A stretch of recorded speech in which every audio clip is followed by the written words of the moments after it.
नमस्कार दोस्तों, स्वागत है आपका।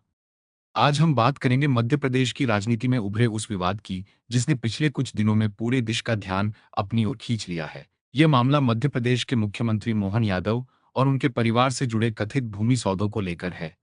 सबसे पहले ये समझना जरूरी है कि इस समय जो चर्चा हो रही है, वह आरोपों और राजनीतिक प्रतिक्रियाओं पर आधारित है। अभी तक किसी अदालत या आधिकारिक जांच एजेंसी ने निष्कर्ष नहीं निकाला है कि कोई भूमि घोटाला सिद्ध हो चुका है। इसलिए इस पूरे मामले को तथ्यों और दावों के आधार पर समझना जरूरी है। अब जानते हैं कि विवाद शुरू कैसे हुआ। हाल ही में एक राष्ट्रीय समाचार रिपोर्ट में दावा किया गया है कि दिसंबर 2023 में मुख्यमंत्री बनने के बाद मोहन यादव के परिवार और उनसे जुड़ी कुछ कंपनियों ने उज्जैन और उसके आसपास बड़ी मात्रा में जमीन खरीदी। रिपोर्ट के अनुसार लगभग 137 भूमि पार्सल, जिनका कुल क्षेत्रफल लगभग 168 एकड़ बताया गया, खरीदे गए और उनकी अनुमानित कीमत करीब 45 करोड़ रुपए बताई गई। रिपोर्ट में यह भी कहा गया कि इन जमीनों का बड़ा हिस्सा उन इलाकों में स्थित है जहां बाद में सरकार द्वारा सड़क परियोजनाओं, मास्टर प्लान में बदलाव, भूमि उपयोग परिवर्तन और सिंहस्थ 2028 से जुड़े विकास कार्य प्रस्तावित हुए। इसी कारण विपक्ष ने सवाल उठाया कि क्या इन जमीनों की खरीद सामान्य निवेश थी या फिर भविष्य की सरकारी परियोजनाओं की जानकारी का लाभ उठाकर की गई थी। यहीं से राजनीतिक विवाद शुरू हुआ।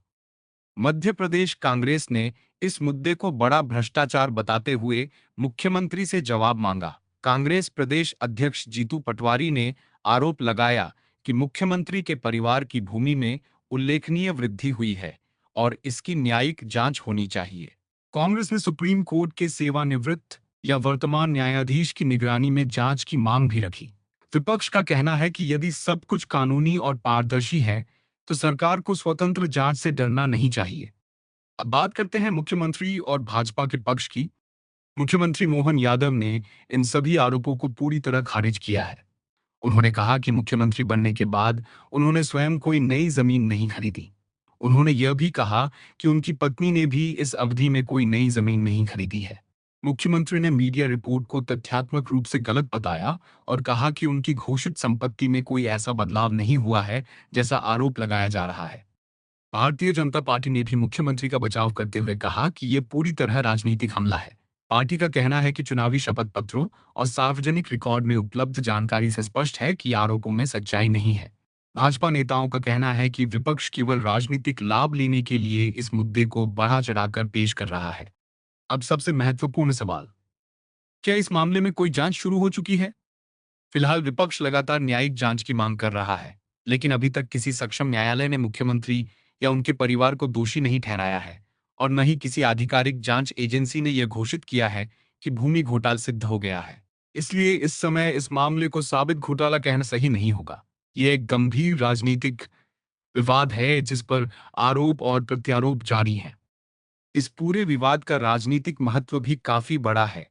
उज्जैन महाकाल की नगरी है और सिंहस्थ 2028 की तैयारियों के कारण वहां बड़े स्तर पर इंफ्रास्ट्रक्चर विकास प्रस्तावित है। ऐसे में यदि किसी भी प्रभावशाली व्यक्ति द्वारा विकास क्षेत्रों के आसपास जमीन खरीदने की खबर आती है, तो स्वाभाविक रूप से सवाल उठते हैं। दूसरी ओर, यदि आरोप गलत साबित होते हैं, तो ये राजनीतिक बदनामी का मामला भी बन सकता है। इस विवाद के बीच समाजवादी पार्टी के नेता अखिलेश यादव ने भी बयान दिया कि ये मामला भाजपा की आंतरिक राजनीति से जुड़ा हो सकता है। हालांकि यह उनका राजनीतिक समर्थन में कोई आधिकारिक प्रमाण सार्वजनिक रूप से सामने नहीं आया है। तो आखिर जनता के सामने अभी क्या स्थिति है? पहला, मीडिया रिपोर्ट में गंभीर आरोप लगाए गए हैं।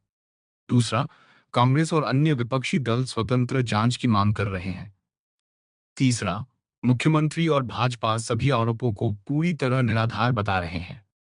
और चौथा, अभी तक किसी अदालत या सरकारी जांच एजेंसी ने इन आरोपों को प्रमाणित नहीं किया है। इसलिए किसी अंतिम निष्कर्ष पर पहुंचना अभी जल्दबाजी होगी। आने वाले दिनों में यदि कोई आधिकारिक जांच होती है या नए दस्तावेज सामने आते हैं, तभी स्थिति और स्पष्ट होगी। फिलहाल यही इस पूरे विवाद की वास्तविक स्थिति है। अगर आपको यह विश्लेषण संतुलित और तथ्य आधारित लगा हो, तो इसे दूसरों तक जरूर साझा करें। ऐसे ही महत्वपूर्ण राजनीतिक और नीतिगत विषयों की गहराई से जानकारी के लिए जुड़े रहिए। धन्यवाद। फिलहाल इस पूरे मामले में यही सबसे बड़ी अपडेट थी। जैसे ही इस केस में कोई नया खुलासा, आधिकारिक जांच या बड़ा राजनीतिक घटनाक्रम सामने आएगा, हम सबसे पहले आपके लिए लेकर आएंगे। अगर आपको हमारी ये तथ्य आधारित और निष्पक्ष रिपोर्ट पसंद आई हो, तो वीडियो को लाइक करें, अपने विचार कमेंट में ज़रूर लिखें और ऐसे ही राजनीति, करंट अफेयर्स, जियोपॉलिटिक्स और देश दुनिया की बड़ी खबरों के गहराई से विश्लेषण के लिए हमारे चैनल भारत कॉस्मिक को अभी सब्सक्राइब करें। साथ ही बेल आइकन को भी दबा दें ताकि हमारी हर नई वीडियो की नोटिफिकेशन आपको सबसे पहले मिले। मैं हूं सुधीर राठौर, आप देख रहे हैं भारत कॉस्मिक। मिलते हैं अगली वीडियो में एक और महत्वपूर्ण विश्लेषण के साथ। तब तक के लिए नमस्कार, जय हिंद।